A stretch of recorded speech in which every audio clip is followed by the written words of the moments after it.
fashion lovers, welcome again to another interesting video tutorial. In case you're new here, my name is Gift, and if you're an old subscriber, thank you for always finding a reason to stop by. In case you've not hit the like as well as the subscribe button, please do well to do so. Also turn on your notification bell so you can get notified every time we post a new video. Okay, so in today's video I'll be showing us how to join the princess that bustier we drafted in our last video. If this is something you love to see, then let's go straight into today's video.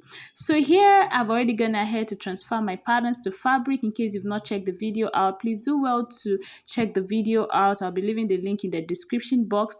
And here I've cut out the patterns. Can you see? I've cut out the fabric rather, and I went ahead to attach my hairstay interfacing. And here is actually the lining fabric. Okay, you could as well make use of your main fabric if that is what you want, but for me I'll be illustrating this video using my lining fabric. Okay, so the essence of this video is to show us how to attach our homemade bra cups or ready-made bra cups to our fabric without necessarily joining them together on the seam lines. As you can see, I went ahead to cut out these two pieces to make my homemade bra cup, and I went ahead to join them together using my zigzag stitch on my domestic machine.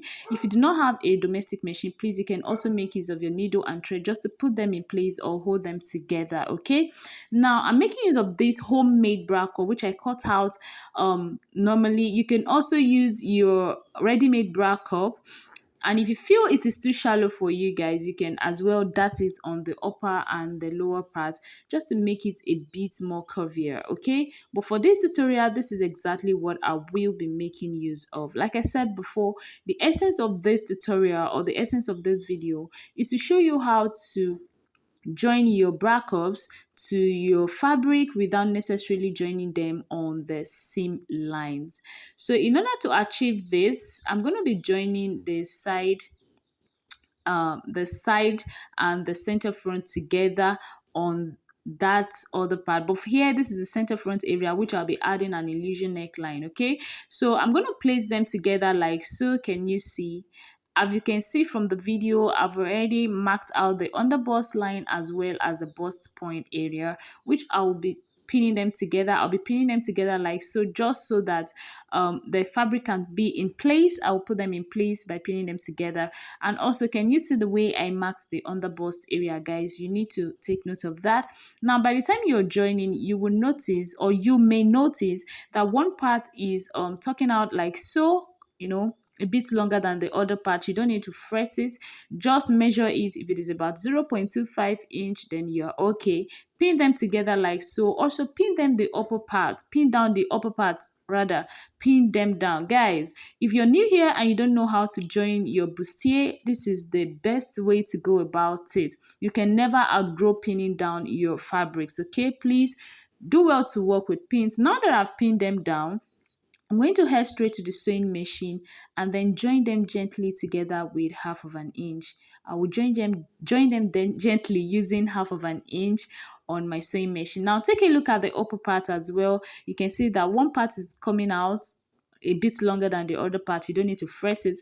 Just make sure you join them together, making sure that the allowance is actually not too much. Sew directly on the allowance you added, which is 1/2 inch. So I'll do that now, and then I'll come back and show you what to do next. So guys, at this point, I've already joined them together with 1/2 inch. Can you see? And if you take a look at the under bust area, can you see the smooth transition?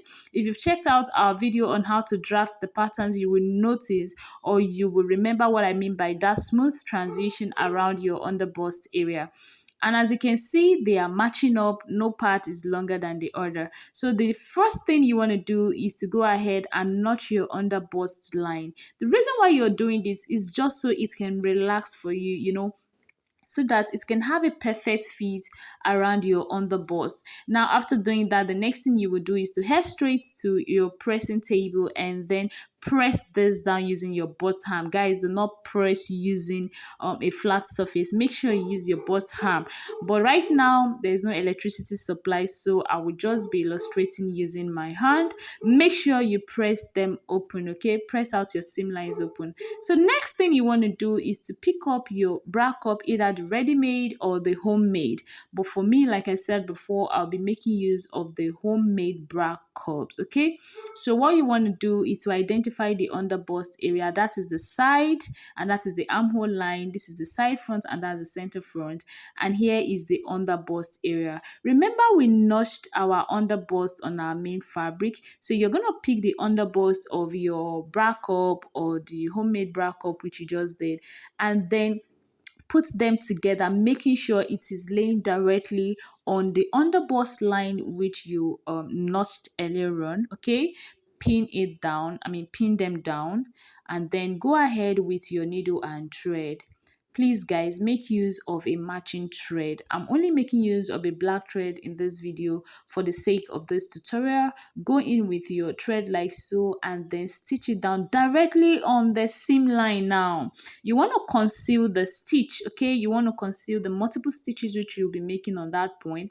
Please make sure it is on your seam line. Guys, you can also do this directly on your main fabric. Okay, for example, if you're making use of a lace fabric like myself, you can do this pattern or this process directly on your lace fabric, as the patterns on the fabric will definitely conceal the stitches, but make sure they are directly on your seam line. So guys, after making your multiple stitches, you're just going to cut out like so, and then you've already secured that. Now open up the seam lines. By now you should have pressed open your seam lines, so it should be laying flat for you, and then match up the seam lines on your bra cup, your homemade bra cup. Make sure it is matching up with the seam line on your fabric like so. Now for those of us that will be making use of the ready-made bra cup, you want to use a pencil to rule a line on that part and also match it up. Okay, so I will also go straight in with my needle and thread and still do multiple stitches on a point directly on my seam line. Guys, I'll keep doing this until I am sure it is well secured. Guys, like I said before, make use of a matching thread.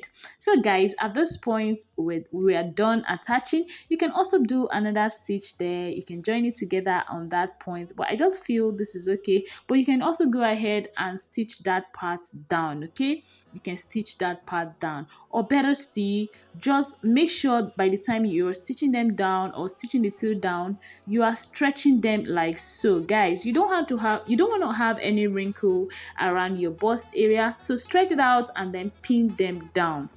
Guys, pin down, pin down. I'll keep saying this, pin down. So keep stretching it out like so. Can you see how well laid this looks? This is so beautiful. Can you see the seam line? Even though I've not pressed open my seam lines, it is looking so beautiful and so flat. So just pin down like so. Make sure you pin down, and if there's any part you're not okay with, you can always repin. Okay, you can always repin. So what is the advantage of this method? It reduces bulkiness on your seam line. It just gives it that seamless look. It gives your seam line that seamless look, makes it look so beautiful and so seamless and so neat. Okay, so guys, this is exactly what the final outcome looks. So at this point, I'm just going to go ahead and then now can you see the under bust area? It is sitting perfectly, and the seam line is not bulky at all. So at this point, guys, I'm going to be displaying this on my dress form. Now this is the wrong part of the tutorial, I mean the part you're creating, and here is the side front, and here is the part that I was already done with. I've already draped it on my dress form, and guys, this is exactly how it's gonna look on your client. Okay, so can you see the side is looking so smooth? There is no wrinkle whatsoever. It's looking well laid. The side is perfect, the seam line is perfect, the under bust is perfect. Can you see? And here on this other part, can you see? Now I told us to make use of a matching thread. Guys, please do well to make use of a matching thread, as you do not want this to be showing on your main fabric. Okay, so guys, on this center area, I'll be adding an illusion neckline, just like you saw in my thumbnail. And here is the seam line that runs all the way down to the under bust area. And can you see how the bra cup is sitting directly on the under bust? Guys, this is exactly what you want to achieve when making yours. I hope you'll be trying this out, guys, and like I said before, please give this video a thumbs up if you like it, subscribe, turn on your notification bell as well. And when I was done attaching it, this is what it looks like. I'm gonna head to attach my main fabric. I did everything perfectly, and here is how the final outcome looks like. Okay, guys, so I just want to show you what the inner part of the wrong side looks like. Guys, this is another tip. Make sure you open up your seam lines whenever you're joining. It gives you a perfect finishing. And on the side, can you see all the points are matching up? The lines are matching up, and this is exactly what you want to achieve. If you find this video helpful, give it a thumbs up. See you in my next video. Bye.